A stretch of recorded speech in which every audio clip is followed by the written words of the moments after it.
Olá! Nesta semana, o jornalista André Trigueiro, que também é professor e escritor, estará em Ouro Preto para ministrar 2 palestras. As atividades fazem parte da programação do Festival de Inverno FOP 2023.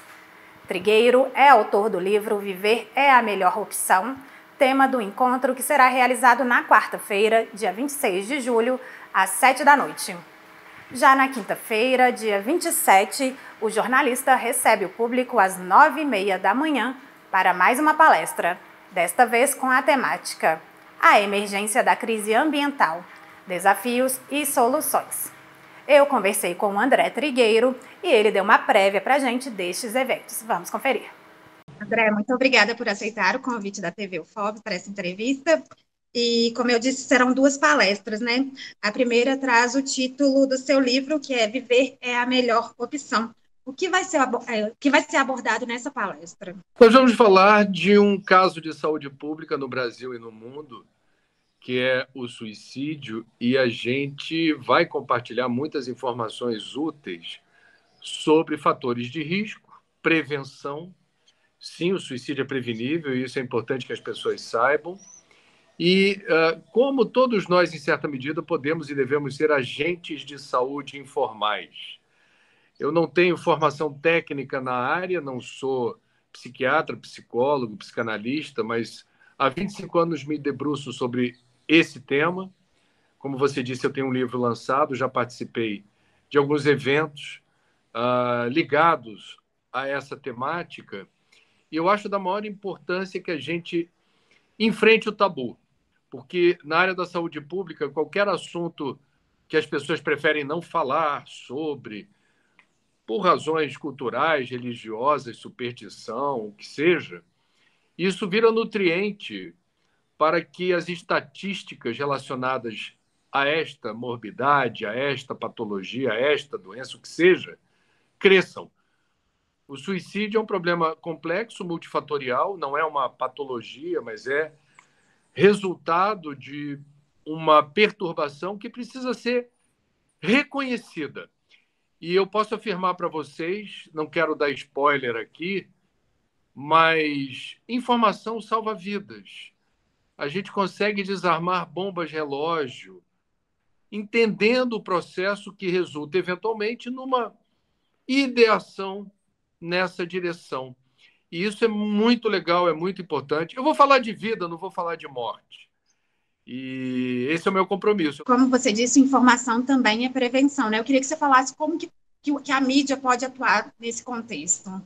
Existe um manual produzido pela Organização Mundial da Saúde e compartilhado no ano 2000, especialmente dirigido a comunicadores, jornalistas, radialistas, blogueiros, publicitários, e que mostra, de forma resumida para vocês aqui, eu diria o seguinte: o tabu é a pior solução, não falar nada sobre esse assunto, porque a gente finge que não há um problema. Isso não é bom. Agora, existe o cuidado ao reportar esse tema.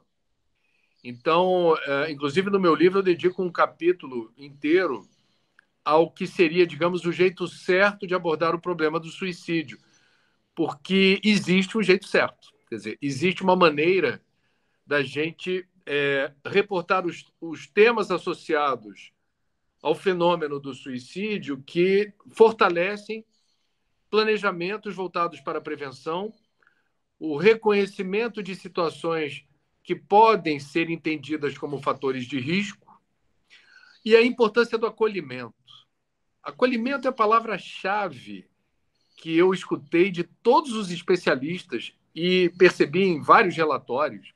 Nós não estamos aqui na condição de julgar ninguém porque a gente não conhece a dor do outro, mas a gente pode afirmar que sempre que a gente consegue criar um ambiente em que seja possível conversar, desabafar, ouvir de forma acolhedora, a gente gera, digamos, num primeiro momento, as melhores condições de redirecionar um posicionamento no tabuleiro da vida quando o jogo não favorece, digamos assim, né?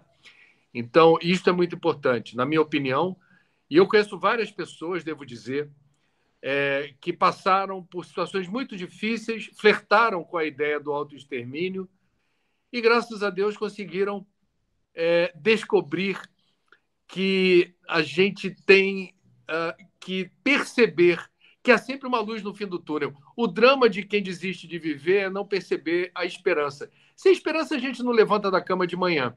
É muito importante a gente perceber que há, sim, diversas possibilidades de ressignificar a existência e de seguir em frente. E isso não sou eu quem diz. Nós temos uma literatura vasta, bem fundamentada. O Brasil tem excelentes pesquisadores nesse assunto, mas eu acessei fontes também de fora do Brasil, mostrando casos que, digamos, a partir desse correto encaminhamento da questão, e a informação faz parte desse processo, você dá a volta por cima, a vida segue. É um barato. Veja você, eu virei um apaixonado por esse tema porque a gente, como disse, fala de vida. E a gente fala das circunstâncias que favorecem a perseverança. E por que vale a pena seguir em frente. E aí a outra palestra vai ser sobre a emergência da crise ambiental, desafios e soluções, né? O que você vai destacar nesse encontro? A emergência de uma nova cultura. Nós já temos muita informação consolidada sobre a marcha da insensatez. É muito interessante a gente colocar isso em escala global ou local. No estado de Minas Gerais, há muitas razões, por exemplo, para se repensar modelos de exploração mineral sem prejuízo dos royalties ou dos lucros ou dos impostos ou da geração de emprego e renda, mas precisa fazer do jeito certo. A gente tem aqui, nessa palestra, eu vou compartilhar muita informação sobre a necessidade da gente corrigir o rumo em favor de um mundo melhor e mais justo, que precisa ser um mundo sustentável. E isso envolve setor público, setor privado, terceiro setor, tradições religiosas, universidades e escolas, novas bases de conhecimento que fomentem novas atitudes. Então, a gente está falando da crise climática, a gente está experimentando o dissabor da combinação do fenômeno El Niño com aquecimento global, é algo pavoroso, considerando que temos o Acordo de Paris, celebrado em 2015, que ainda não foi totalmente cumprido. É uma irresponsabilidade monumental das autoridades. E a gente vai falar de soluções. Porque, veja, as soluções existem. O incrível é que é perfeitamente possível a gente, digamos, gerar emprego e renda, produzir riqueza, criar um ambiente mais favorável ao desenvolvimento, sem destruir, devastar e depredar a nossa casa comum, como o Papa Francisco, na encíclica Laudato Si, chamou o documento, que é referência para mais de 1 bilhão de católicos, ele como chefe de Estado, que o Papa também é, para o mundo. A crise ambiental é uma crise ética, porque ela é decorrente de escolhas que nós fazemos. A nossa forma de viver, de consumir, hábitos, comportamentos, estilos de vida. Por isso que eu falo de uma nova cultura. A gente precisa corrigir o rumo para viver de uma forma, eu diria, mais digna, sem depredar. E não é o futuro, a gente fica falando das gerações futuras. O que vai acontecer se não fizermos nada? Desculpa, para quem não está acompanhando o assunto, me permitam aqui dizer, já está acontecendo. Se liga na missão.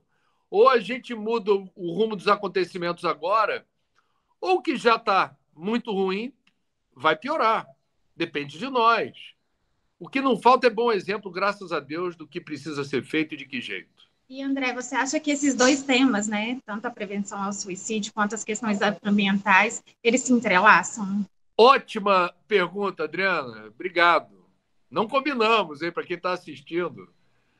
Na verdade, elas têm tudo a ver, essas abordagens. Por quê?